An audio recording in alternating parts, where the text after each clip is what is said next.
It's a workshop day. We're going to be taking a look at Virabhadrasana 2. That's our Warrior 2 pose. And take a look at some other close family members, which is Triangle, Trikonasana, Side Angle, Parsvottanasana, and a balanced pose called Ardha Chandrasana, which is Half Moon. Now, whether you are brand new to the practice, learning at home, or a seasoned yogi, there's a lot that goes into this pose, and I think oftentimes it may be done wrong, or we might miss a few really important critical teaching points. I'd love for you to follow along, maybe tack this on to the end of another practice. We learn by feeling in our bodies for many of us, and if you're just watching, try to take some mental notes so the next time you're on your mat, you could try to experience the pose on a deeper level. So let's take a look at our Virabhadrasana 2 and see what we find.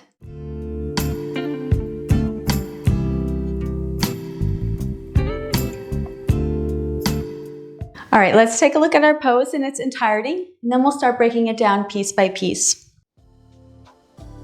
For our Virabhadrasana 2, we're trying to square ourselves off to the long end of the mat, as where all of our poses are today, which is why I think they're so interconnected and related, as opposed to Warrior 1 or Warrior 3, where we're squaring off to the short end of the mat.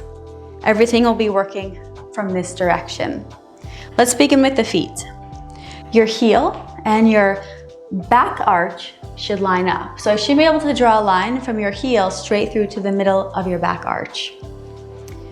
Once you come into your position, there is a tendency to let this arch collapse on your back foot. There needs to be an energetic drawing outward towards the outer edge of the foot so that you can lift your arch. Now, depending on how you were taught or the lineage, this could be in a 90-degree angle, squaring off to the parallel position to the end of your mat. Some people like to go a little bit further and put their heel a little further back, which gives my preference to drive and open up a little bit more to lift through the arch.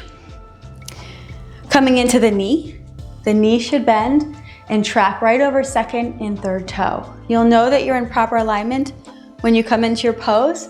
You peek forward and down, and you should see just your big toe. Now, something that people often do, and this is a very common mistake, is as they take their step into Warrior 2, they don't step far enough. And now I'm putting a lot of wear and tear and strain on my knee. So the position is knee stacked over ankle. If you're conserving energy, it can be a little further back, one or the other, just never beyond the ankle. There is a spiraling action of the pelvis, right? So my pelvis wants to spiral to that long end of the mat, which then I need to check my form here, energetically spiral the knee open. As soon as I turn my hip, my knee collapses. We are working opposing forces here, so I'm really working from two different sides. I want to introduce you to something called vayus. Vayus, you can think of them as currents of energy. And I bring it up here because I can feel all four directions or currents of the vayus from Warrior 2. So if I'm in my pose, we'll look for an upward lifting action through the front body. As you inhale, try to lift your heart to the ceiling.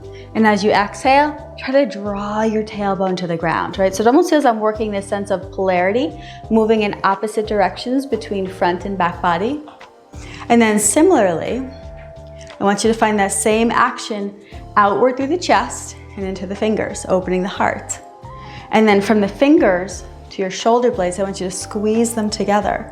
So you should be feeling all four currents, upward through the front body, downward through the back body, opening and extending from the chest, and contracting to the midline through your shoulders.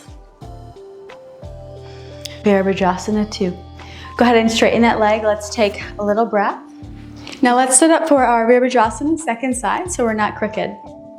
Remembering all of our teaching points: heel to arch alignment, outer edge of the foot pushes, knee tracks second and third toe. And I want you to focus on your vayus, your currents, all four directions. This is going to take us into our Trikonasana triangle pose. Straighten your front leg. And I want you to imagine sliding through a pane of glass.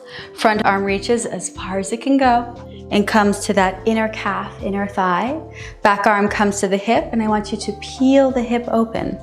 As I peel the hip open, I can also actively push into this leg to help facilitate that rotation. From there, arm can come up, gaze can be at the ceiling, neutral, or I prefer the floor, which gets a little less wear and tear on the neck in my opinion.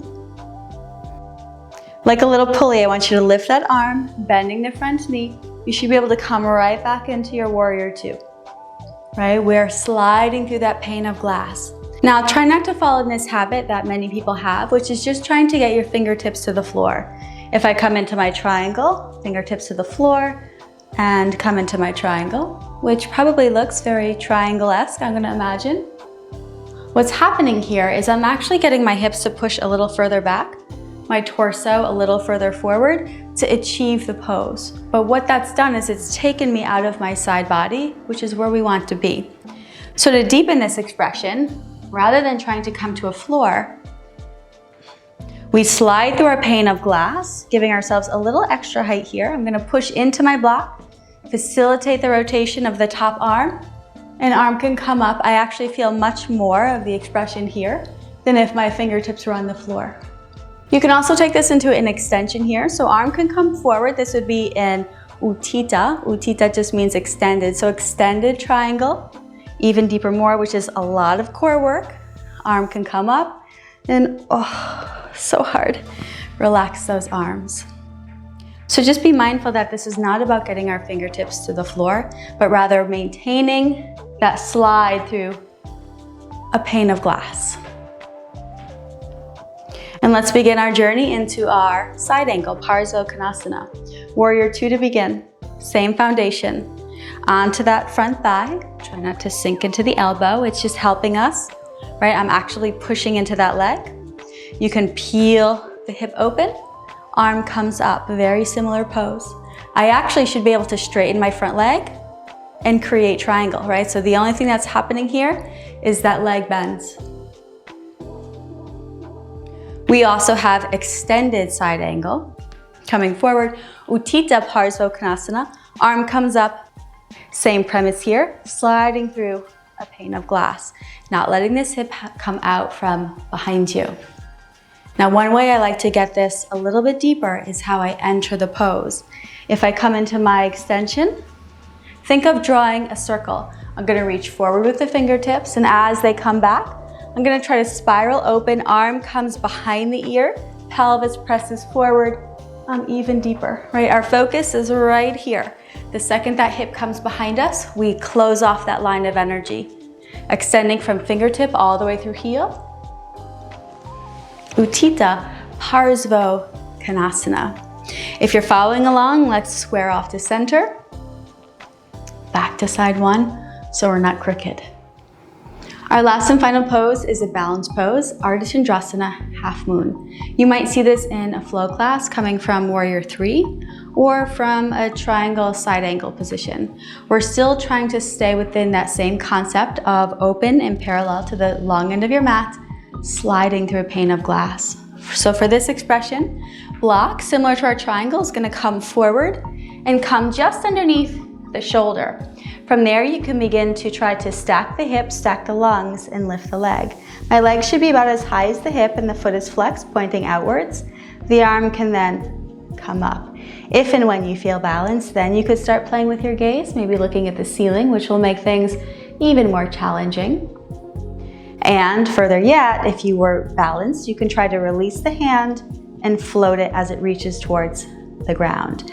Now, if I'm careful, I might be able to land and come right back into that same foundation that we've been working with this whole time.